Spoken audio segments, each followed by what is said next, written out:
Hey friends, welcome to tonight's class. I'm super excited that you're here. I'm Paige. I'm the Chief Pixel Pusher and Paintbrusher over at Gumption and Paige Weber Art. So tonight we're going to be painting a bird in flight. So I hope you're ready for that. If you're here with me right now tonight, let me know that you're here and tell me where you are tuning in from before we get started. Let's see here. I'm just going to bring this image up on screen because this is the image that we're going to be painting tonight. This is an image by Bob Brewer, and you can find it on Unsplash. And what's great about this image is that we can really focus on warm and cool elements. You can clearly see it as you are painting. And so I think this is really good for students, whether you're beginning or you're a veteran painter. So this will be a fun class tonight. Also, I'm hopeful that time will allow that we can kind of have a little bit of a background that we can put on this thing. So yeah. All right. Well, I am super excited. I'll just hang out here for just a second here. I might have a couple people hanging out with me tonight. And then we'll kind of go through some of our colors that we're using tonight. And so maybe we'll do that now. So let's switch our screen up. Let's see if this will work. That's the question. I guess I should say I do these classes here, these live stream classes here on YouTube once a month. So if you're new here, we do some watercolor classes, and my students have worksheets that they get beforehand. Sometimes not, maybe it's like a day beforehand here this week, but, and then they can either draw or trace the image that we're going to do. And so I'll show you the worksheet here now.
Yeah, and again, if you're tuning in with me live, let me know that you're here. We'll do a little camera magic here. See if we can't get this thing to focus. There we go. All right.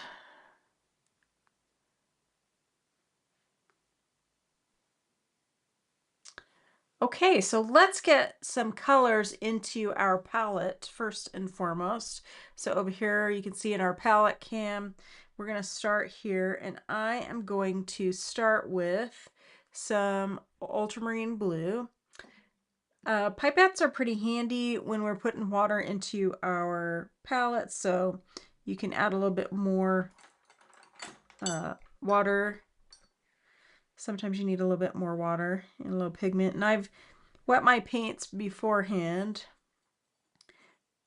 So we're going to do a nice light wash with ultramarine blue.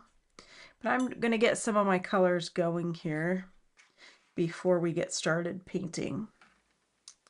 So this, I always recommend that you test out your paint colors if you're unsure about how vibrant they are. And I'll just kind of show you here.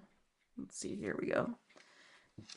These are some older watercolor tablets that I had that are small, and these are pretty handy for just testing out your colors. So these are all the colors that I used for this assignment, and you can see my metallic paints really show up here on the side. So, you know, if you want to do your metallic colors, you can. This is Iridescent Sunshine by Daniel Smith, and this is Iridescent Garnet by Daniel Smith as well.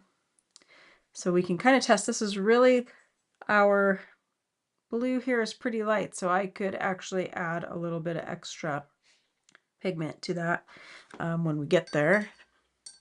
But I'm also going to mix up a little bit of yellow ochre, put a little water in there.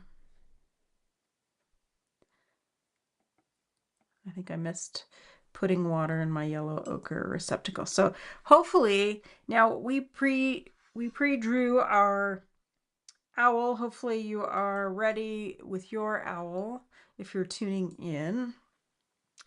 And I think we will do a drawing class. One thing for my students who are hanging out with me here, I think we will do a drawing class to just talk about shapes and these bird shapes, because you can break them down into really simple shapes as they're flying, as we look at different angles for our wings and our bodies, and where that center body is in relationship to the wings. So this is a good little assignment, I think, practice assignment for drawing that we can do as well. Okay, and then I'm going to do a little magenta here. If you don't have magenta, quinacridone magenta, you can use opera pink or red if you want to. I kind of used this color to create a peachy color, which is sort of like, these wings are kind of a pretty yellowy, peachy color. So I'm going to add a little bit of ultramarine to my water here, and then we'll get started. If you have any questions, or you're just tuning in with me here, go ahead and leave a comment, and we should be able to see it up on the screen, and I can answer any questions that you have, or just tell me you're hanging out. Okay, so let's bring this, I'm going to just bring this image up on screen for a minute. So you can see on the underside of this owl's wings, we have this nice blue shadow. It's kind of really a blue-green. For this workshop or this class, we're going to just use ultramarine blue. And we have some shadow here too. So we're going to start with that. And I would say, it's okay to have more water and less pigment. So it's kind of like a tea consistency, than too much pigment here, because we can always build. But so I'm going to just run along this left wing. And I'm using this round brush. What's great about this is I have a nice point, and I can just draw the watercolor here and move this bead of water. And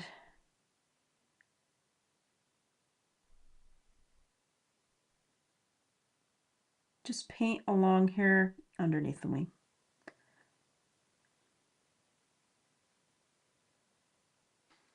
And I'm kind of looking at my image, and then I'm just drawing this bead down.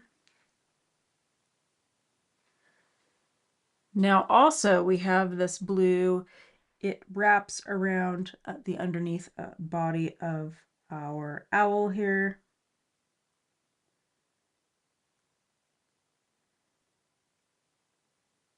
So we'll kind of wrap this around, and then I'm just going to fill in the feathers in the body.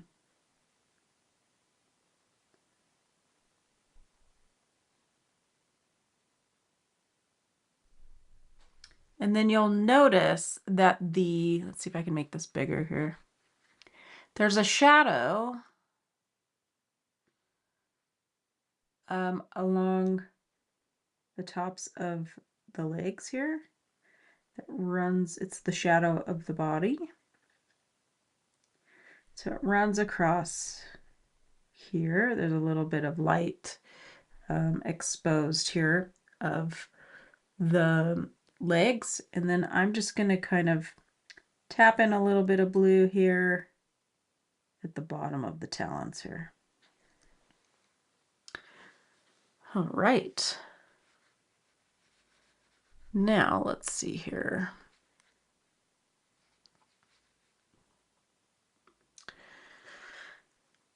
We also have a little bit of blue or shadow that's on the back of these wings. So when you're observing your imagery, just take note of those things and sit with it for a minute before you get too carried away or get started too far.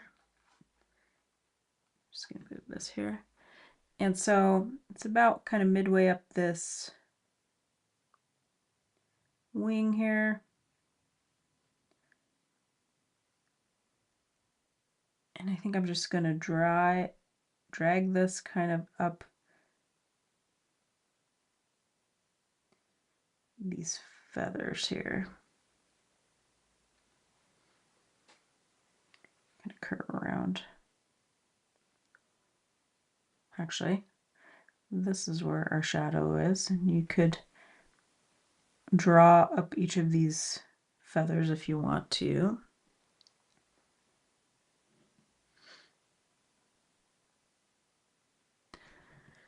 And we could also kind of drag this blue here if we want to highlight each of these sets of feathers.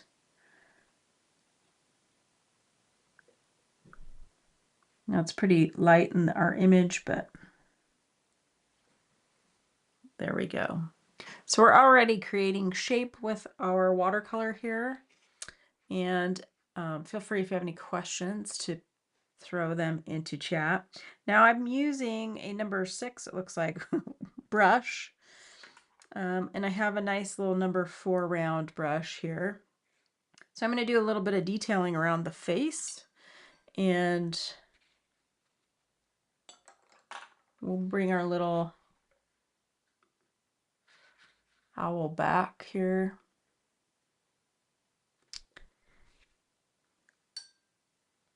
And so I'm wetting my brush, I'm getting it with a little bit of pigment. We have this shadow that is right here.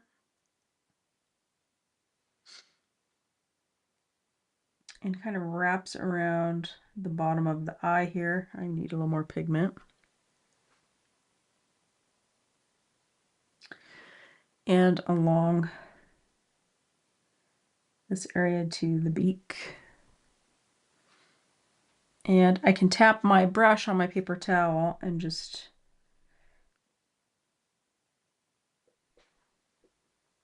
add that if I want to the other side a little bit.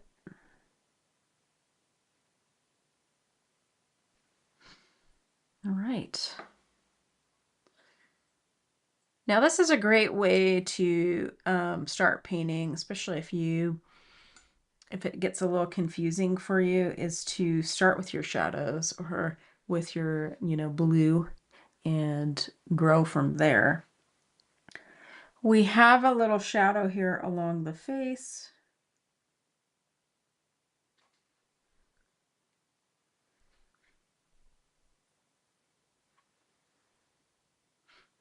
and along the top of the head here. Kind of back here.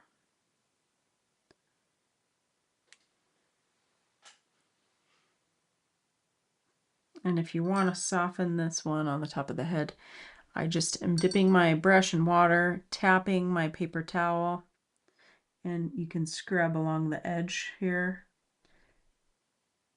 And that will just soften that a little bit if you want to do that. That's kind of one of my favorite things about watercolor that you can do in watercolor is you can soften edges and harden edges. And so like I can just soften this edge if I want to a little. But it starts creating mass and shape there. Now, as I look at this, I see in our image, we have this area here that's a little bit darker. This in my painting is dry. So now I can go back over that and add a second layer of shadow. I also notice that my feathers, we have like a hard shadow here. Kind of comes up here, I guess. And then I can run this shadow up under here.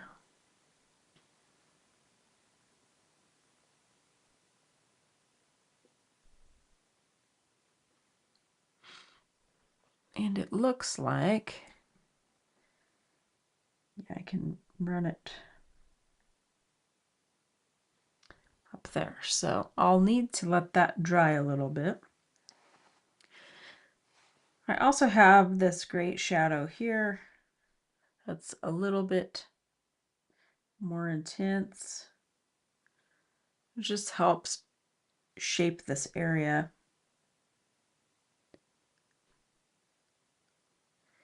And this area underneath this wing, we'll probably go back in with our peachy color here. But this helps distinguish it from the body there. And what's great about this image up on the screen being so tiny, if you squint at it, you can really see where your dark areas are. And, you know, artists are always talking about squinting to see and check our values. So I highly recommend you do that as you're painting and you're observing something. Of course, I've had the luxury of already looking at this image for a little bit. But as you're working on your projects, and whether you're a beginning painter or you've been painting for a while, it's a good rule of thumb. I often have to remind myself of that too. So I'm going to add, I was going to add a little bit more pigment here because this is a little bit dark too.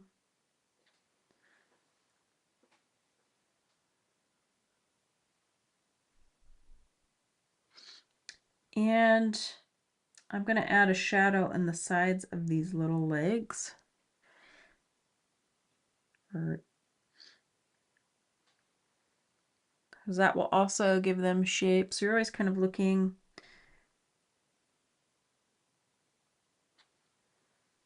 There we go. Okay, so you can, at this point, hit this with a hair dryer or let it dry. I will probably hit this with a hair dryer so we can kind of speed this along. And it might give you a little bit of time to work a little.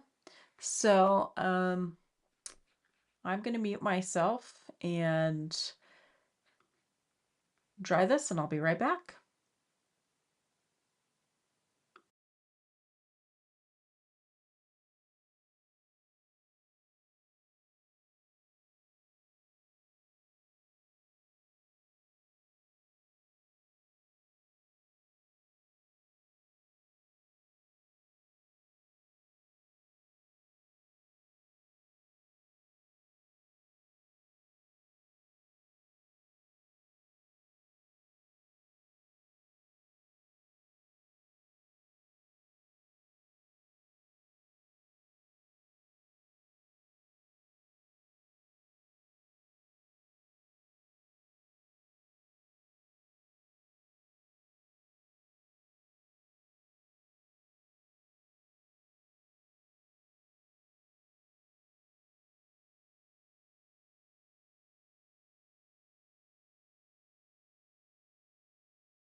All right.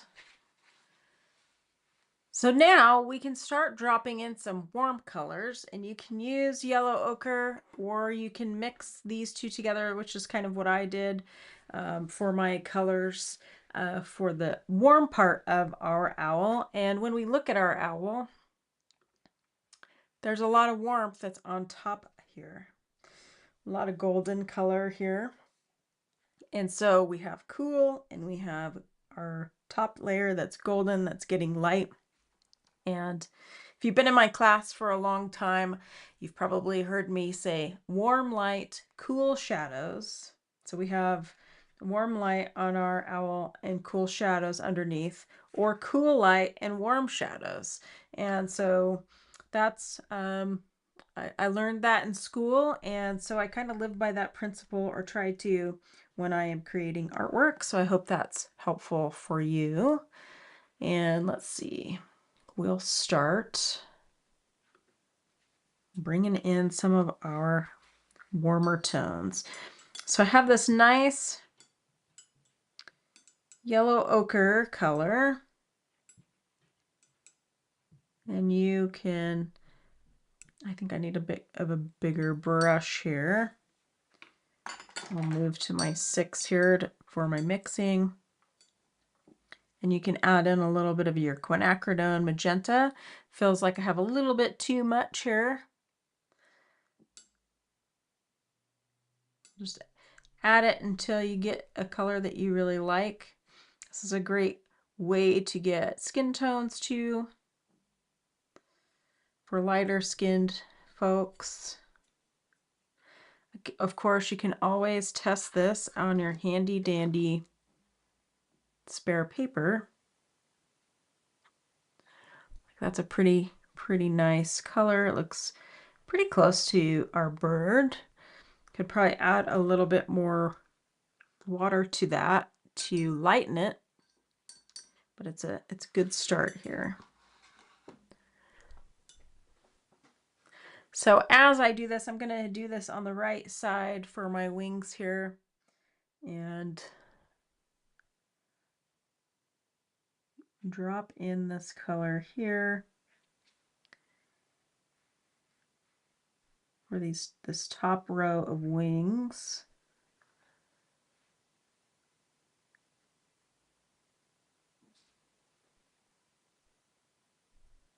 And then we have the secondary row that's underneath this top row.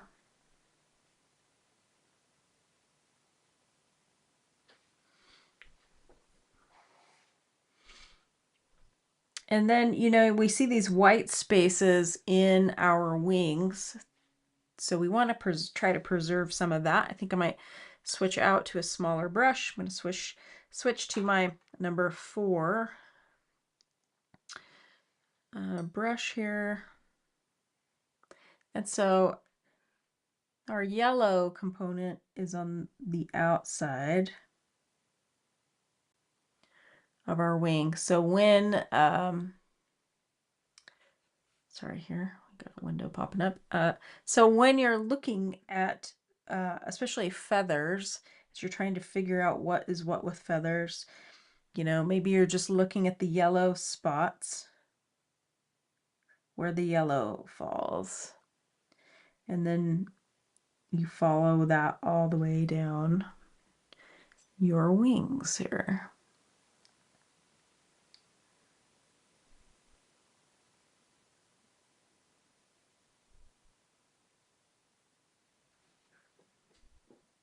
And we'll just follow along here.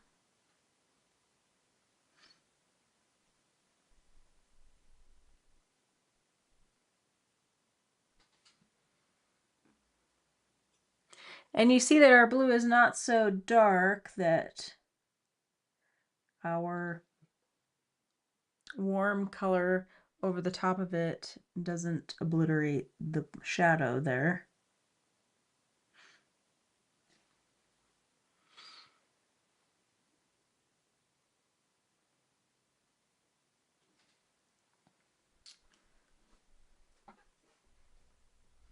And this area is dry. I see that it's a little bit darker.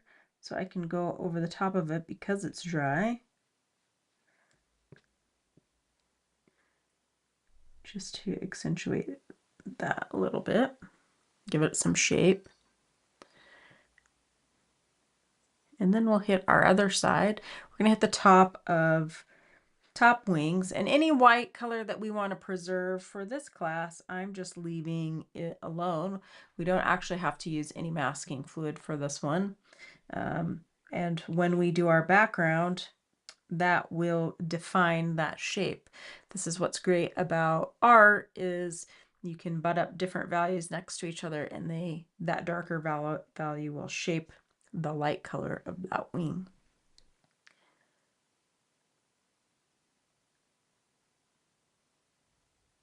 I'm just going to draw along the top here, of course. Now we're into this body. You may want to tap off some of the pigment on your brush, or rinse it off a little bit and tap it, and soften this color here. Maybe just wet it a little bit, then you can tap in color if you want.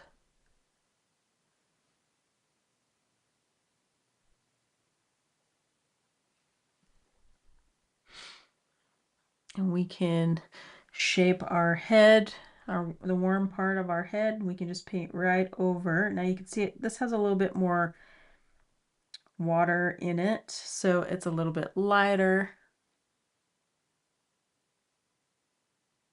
Just kind of gently blending.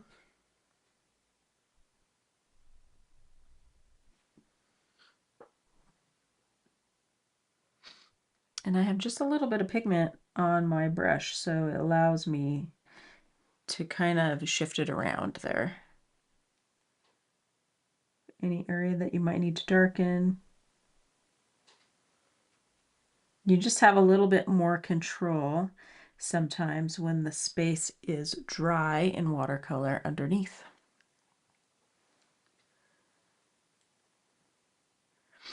The other thing that we can do is I'm going to go over the shadows here with this warm color, just a little bit of pigment, and underneath the eye here.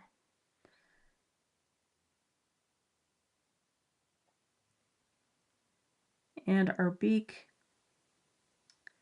is this nice peachy color.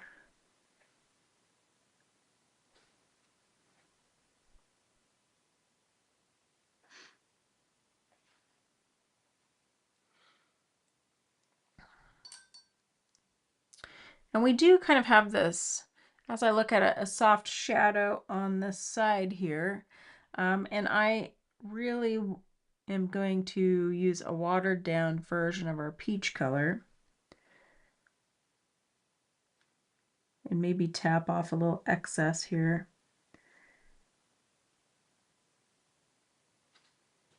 And run a little paint on this side. And if I can kind of swirl it around here, scrub it if you will, it will make it light there.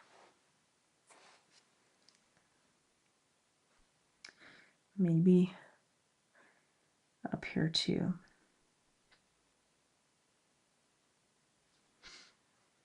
We're doing pretty good here. You'll have to let me know how you are doing out there.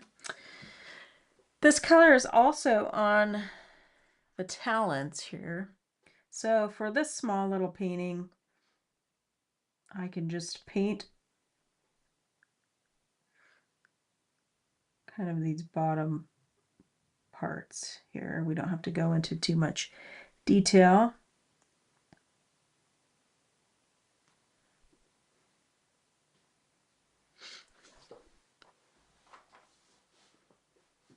Okay. And I see that I can add a little bit of warmth pigment here, so I'm going to do that.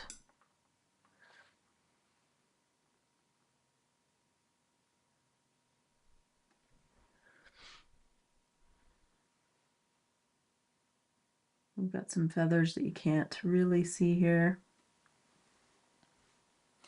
So now you can assess where you might need to darken some areas. In your owl here, I might add a little bit more pigment here.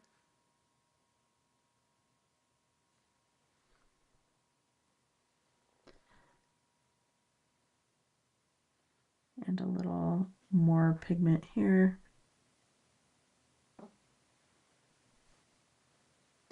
And this feels very dark to me, so I think I'll just kind of sketch in that area, but we'll come back with a darker color for that.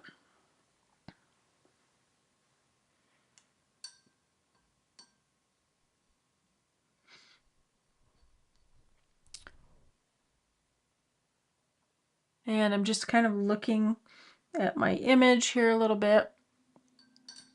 I think we need to add in some eyes here. So I'm just going to take a little bit of my ultramarine blue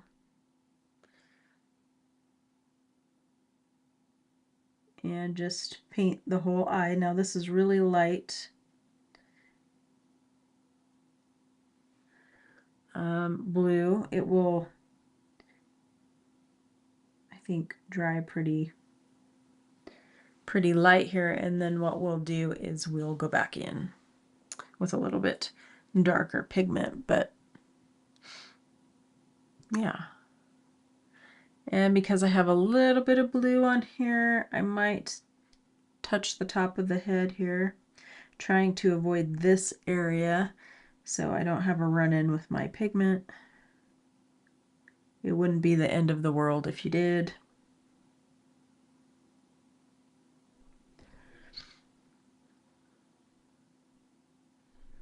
Just kind of tap a little bit of blue pigment there.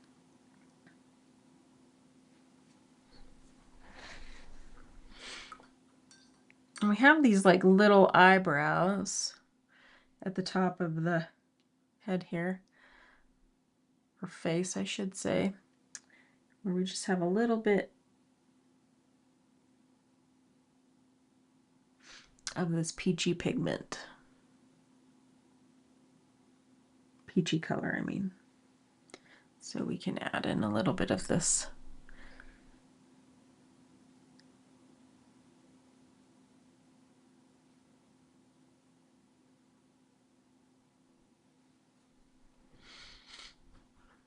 And you may want to add a little bit more to your beak here. There we go.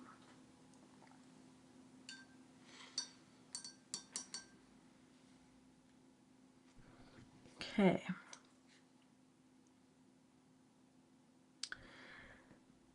And as I look at this, we have, again, with our wings here, we have some peach that we need to bring into our wings. I can't forget to do that.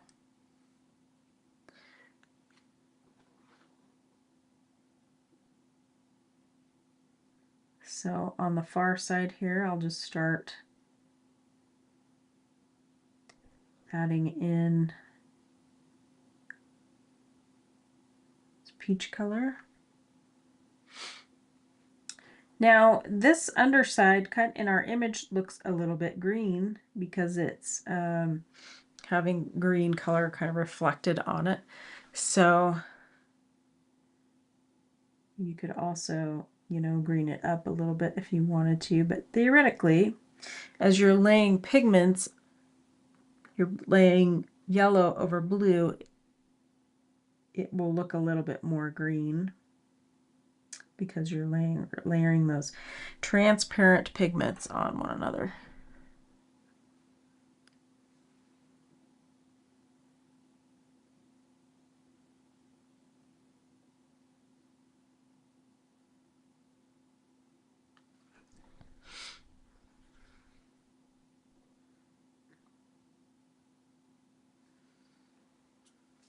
Okay. And you might want to use a little bit of this here.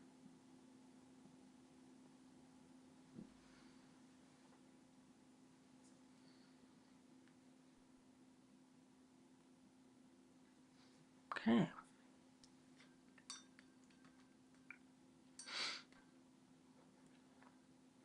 Okay, so before we get into our dark pigment, if you want to play with some metallic pigments, you could also do this now. Now, this is my palette that has my metallic pigments in it here. And they're just kind of fun to play with. You can mix metallic pigments with straight pigments as well. I really like this iridescent sunshine color. I feel like we should do a class that's all metallic paints one of these days. Let me know if you think that's a good idea in the comments. You can see how that looks. Now Beam, I swear Beam makes the best. They have some of my favorite metallic golds and a great indigo color that's metallic with some gold flecks in it. So, you know, if you're looking for a really nice quality paint, Beam is really good. Or Daniel Smith is good too. So, just for a little fun, I'm gonna paint this in. You might be able to see it here on camera. I'll zoom in a little bit. And this is pretty close in color.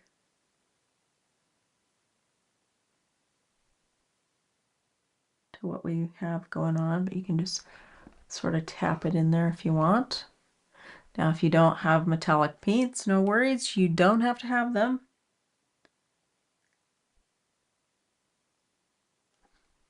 Just kind of a little extra pizzazz.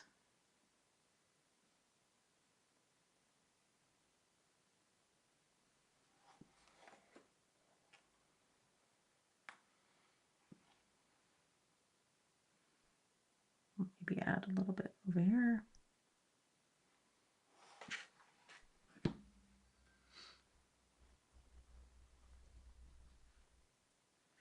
Yeah, have fun with it. You can just dot it in, tap it in.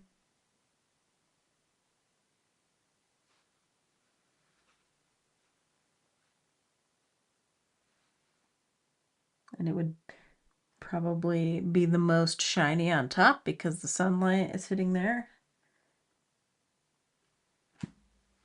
All right. Okay. So now we need a darker color to introduce because we have these lines on our wings and just a little extra contrast here. You can see with our other bird here, we have some dark areas in the eyes and along the wings. So that is what I'm going to do. I'm going to let some of my metallics dry. And we're going to mix a darker color. And this we can do with a little bit of ultramarine blue. You can either do this with ultramarine blue and magenta, which will create a purple. And the more pigment you have, the darker it will be. Or for this class, I mixed an ultramarine blue and burnt sienna. This is a great color combo if you want to get grays, dark blues, as you can see. We'll test this out on our camera so you can see it a little clearer. But this is how you can get a dark. I mean, this almost could be considered a black color. So a really nice color combination, ultramarine blue and burnt sienna. Now this might be a little bit dark, might need to add a little bit of extra water here. Just get some pigment in my brush here. And then what I'm going to do, I'm going to try to do, is paint in the iris of our eye. Hopefully I don't fill up this whole area. There we go.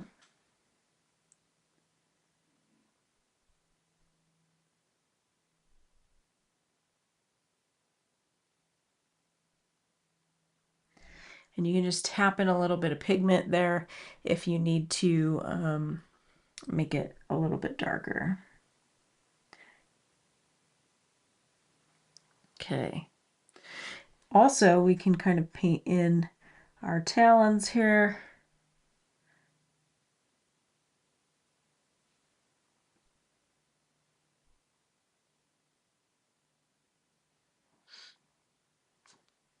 So then we're really starting to get a little bit of definition here.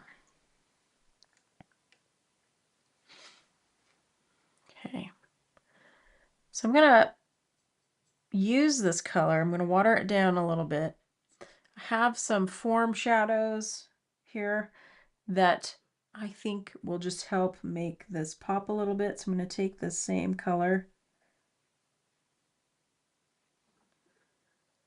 It looks pretty dark, but we'll see how it goes here. We'll see how it dries.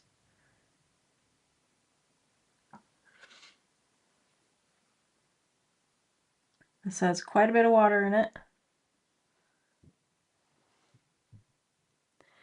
And we have these little lines in our feathers that sort of run this way in streaks, and they're interrupted a little bit by the white. So I can just kind of start drawing a dotted line here.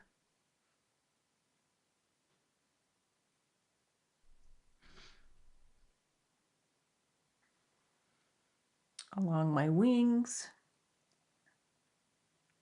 Again, this image is by Bob Brewer.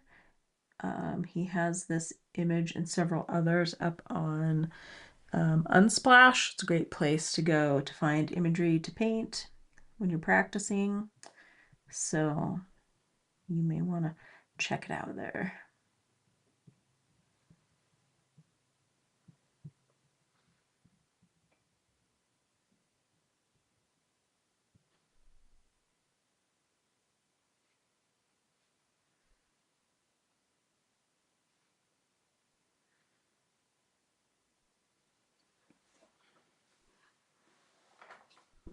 And you can kind of look at your owl. We can kind of look at it. I'll throw it back up here on the screen to see where some of these dark spaces are.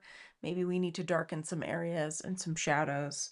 We definitely have this shadow of the body here that sits the cast onto the legs. So I might tap a little pigment in there. That looks pretty dark. We'll see what it looks like later. And maybe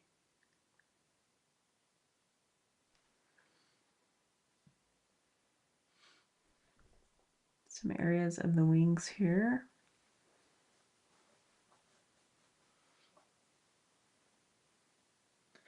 Definitely think we need a little bit of this cast shadow here that will kind of define this part of the body. It's cast here.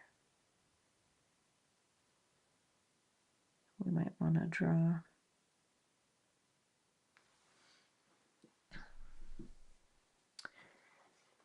And up underneath here.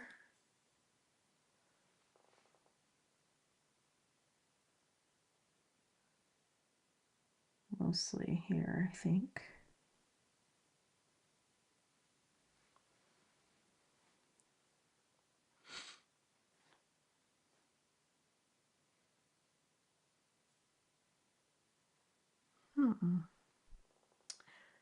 Okay, I think we're doing pretty good here.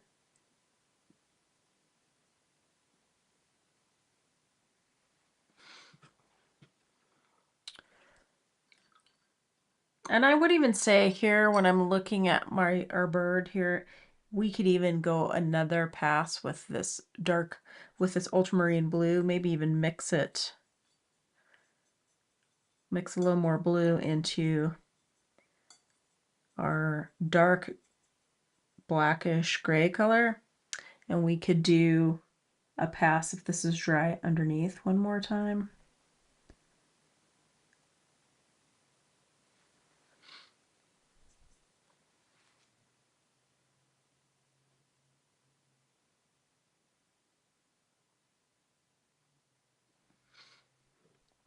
All right. I feel like that helps give us some more value. Even this area here, it's like a little triangle there.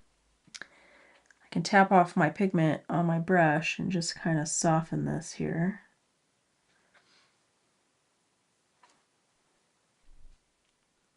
Okay, so where are we at for time? We have a little bit of time here. We can do our background if you want to, if you're ready. So what I'm going to do is I'm going to hit this with a hairdryer because it's still wet. And we're going to do a fun little textured background. You can really do your background any color. You can do it green and stay true to our image. Or for this, I use a cobalt teal mixture. And so you can do that as well. But I will switch cameras here. I'm going to really quickly hit this with some air and I'll be right back.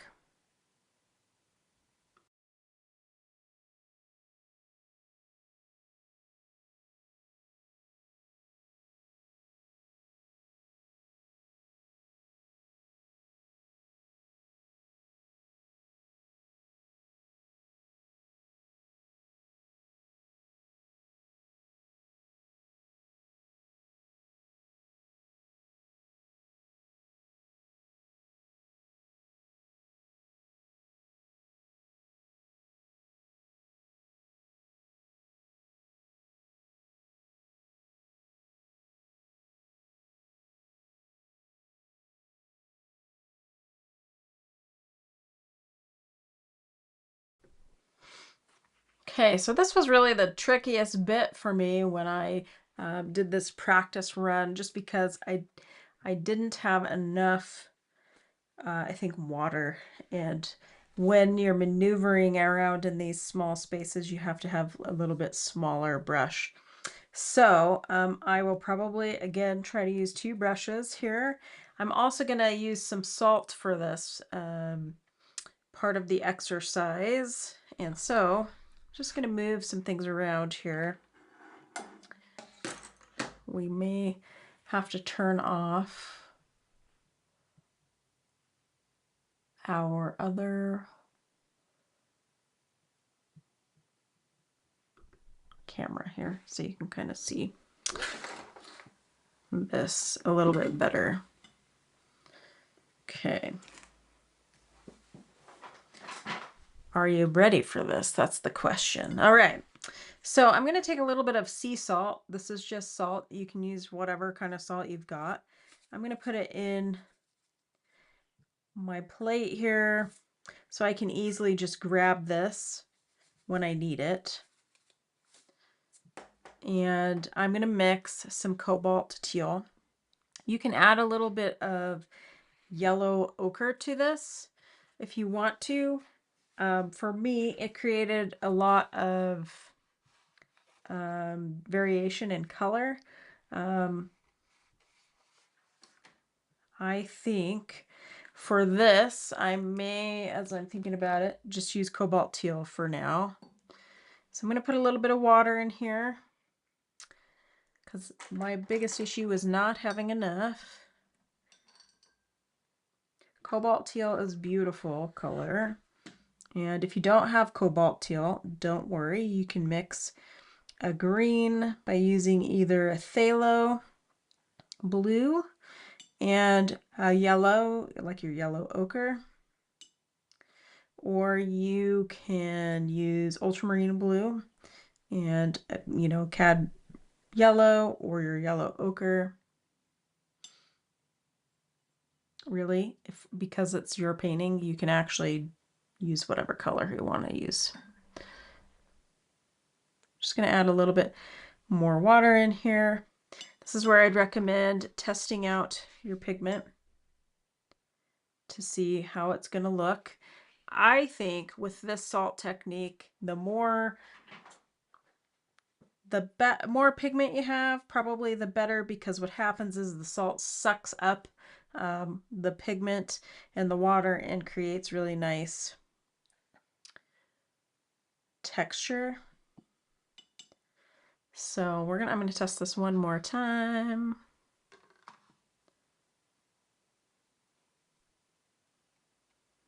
got to be that nice happy medium between enough water and pigment. Because you have to kind of move fast. Well, I like to move fast for the background because I don't like marks in my background. And so when you're moving the bead, when I talk about moving the bead of water,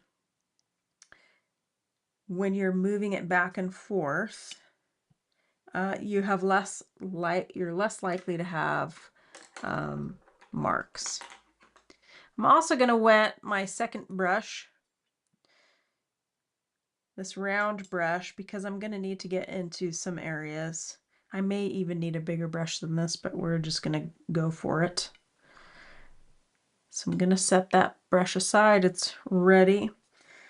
And then I'm just going to move back and forth here. I need a little more space on my desk, but we're just going to try to do the best we can and really try to keep this wet. Now, because it's really dry here, I'm probably going to lay down salt before I finish this. I will, I'm not probably, because if I don't, the area is going to dry. So I'm just going to add a little bit of water here to try to keep it still wet.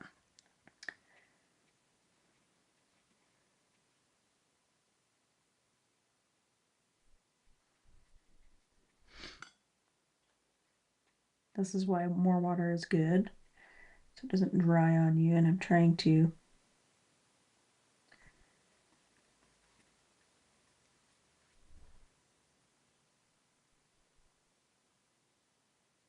run this bead along this bird.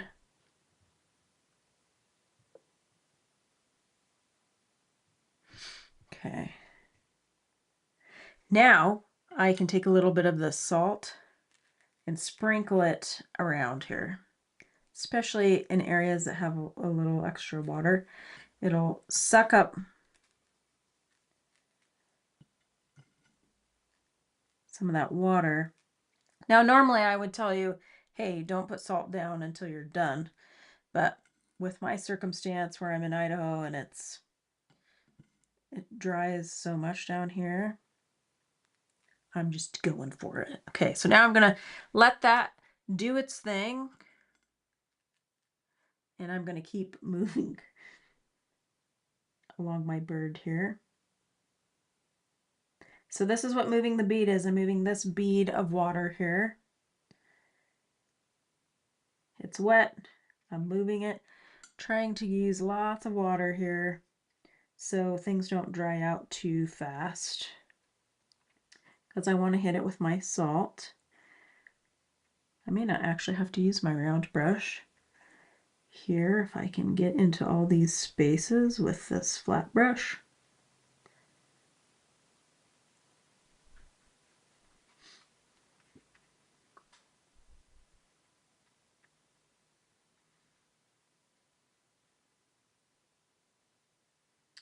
Now I'm going to cheat and throw some salt in here before I see some stuff drying already.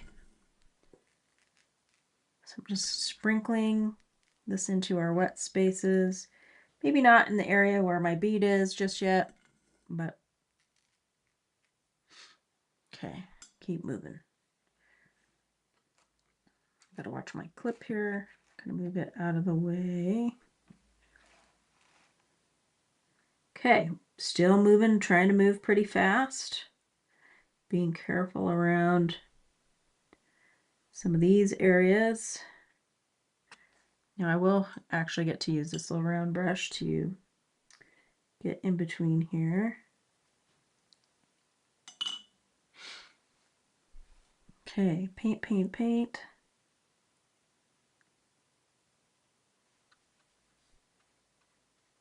And you can see how we can really make the white of this owl's face stand out because we're laying this color right next to the white area. So that's defining that wing.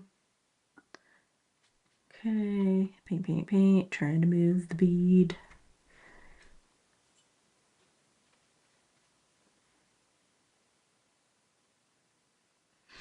And luckily our paint up here stayed wet, and so we can connect these. Right. Okay, so now I can do my final salt, dropping in. Now there are all kinds of techniques. You can use saran wrap to create texture. You can use alcohol, isopropyl alcohol, to create texture.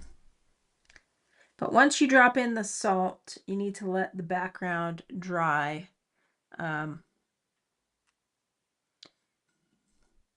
Completely before you remove it. So you might want to have your hair dryer ready. Oops. Once you get all your salt laid down.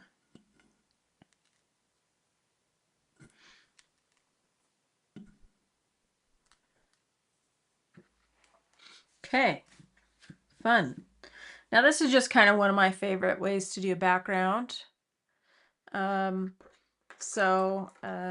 You know, it's not the only way, but if you want to do something a little different or fun. And I haven't actually tried to do a background with metallic paint, so I wonder if that would be an interesting look too. Might be a little bit too much, but maybe it wouldn't. Might be kind of fun. You can kind of look and see. You can see how wet it is here. And I have a lot of water in this area. Maybe I can shift it, maybe? Don't know. So I'm going to hit this with a hair dryer, and then I'll show you how to remove, let's see, focus. I'll show you how to remove this too, so you can see the full effect. So I'm going to mute myself really quickly. Welcome, Jean. You're in Rhode Island. All right. Well, you should be able to paint along with us. I'll leave this video up for a while, so yeah, you can definitely paint along if you want to. All right, here.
Okay, so last week we did do this in our portrait class, and to my students, I'm sorry that you're doing it again, but I just thought it was fun.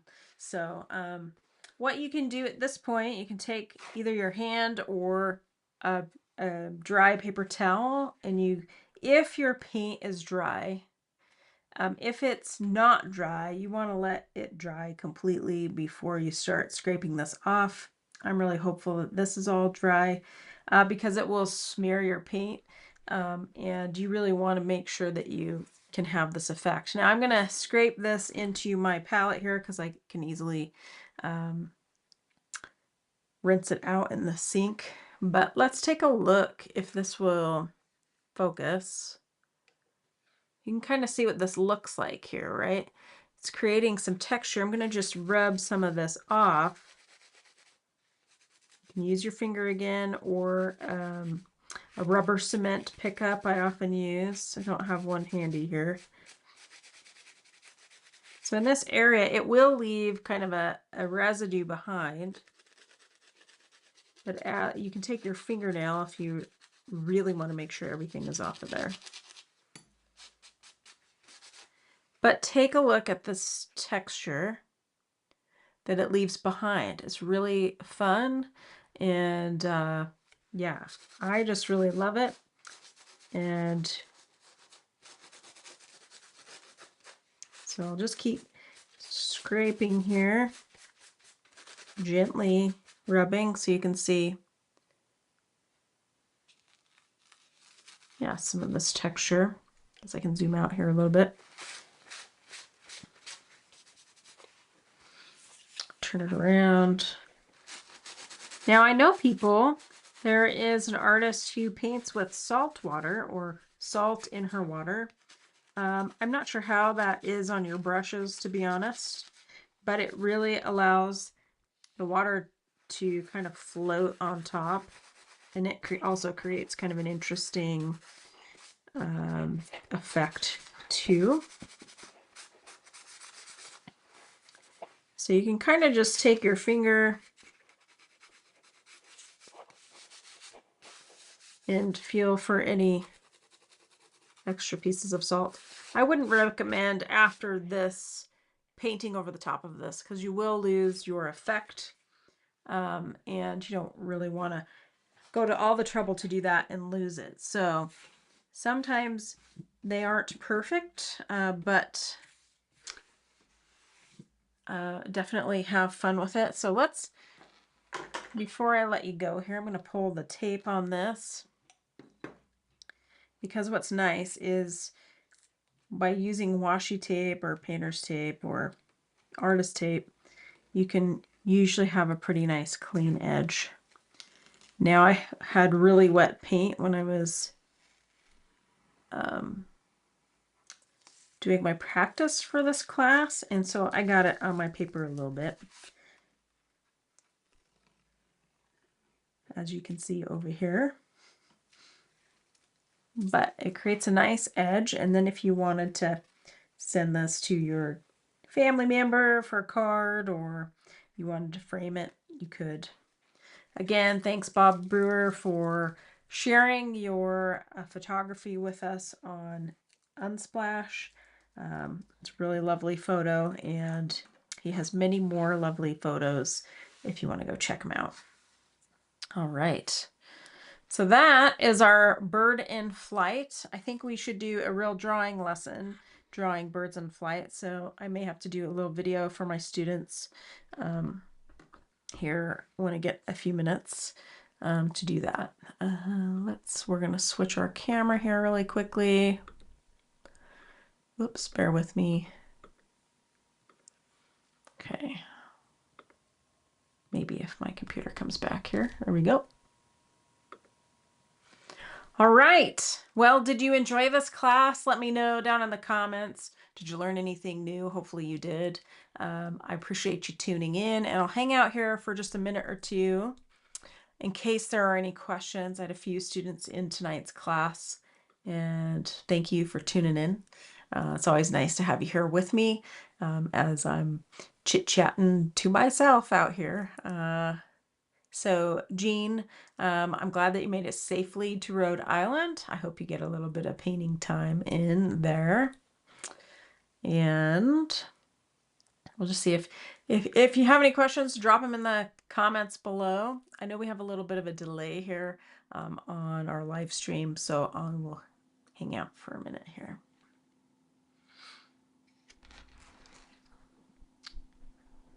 And if you're curious, most of my students know this, but if you're tuning in for the first time, For these exercises, I am using this Canson watercolor paper.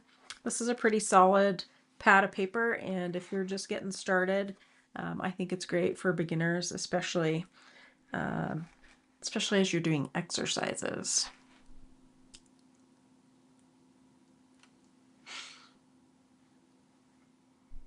Okay. Well, our next class is next week, and I'll be working on those materials, I believe, this Sunday, hopefully. And we're going to be painting a mountain. So if you're in my private class, we're going to be painting a snowy mountain. And yeah, I hope it is a fun time. All right. Well, hey, thanks, Laurel. Laurel let me know that she was tuning in tonight too, and I'm glad that you had a good time for this class. Thanks for letting me know, and I will see you very soon. So, all right, everybody. I'm super excited that we will get to see you on Saturday, Laurel. So yeah, we'll be up, and I'll hug your neck, as they say in the South. Okay, everybody, I'm gonna let you go.